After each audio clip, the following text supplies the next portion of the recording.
Friends, welcome to my channel. ఈరోజు chicken pakodi ఎలా చేసుకోవాలో నేను చూపిస్తాను.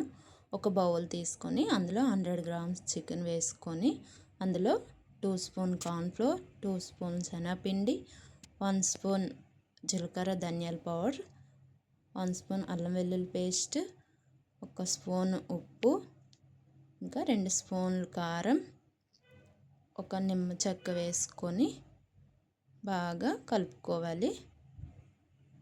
నేను చెప్పడం మర్చిపోయాను, చికెన్ మసాలా కూడా 1 స్పూన్ వేసుకోవాలి. ఇలాగ మొత్తం కలుపుకున్న తర్వాత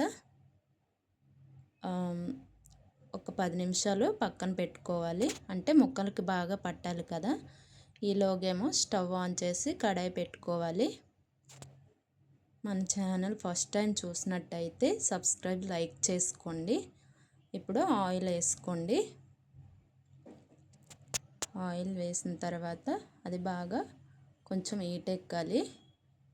హీట్ ఎక్కిన తర్వాత ఇప్పుడు చికెన్ వేసుకోవాలి. వెంటనే దాన్ని కదపకూడదు. కొంతసేపు అయినాక అలాగా వేగించుకోవాలి.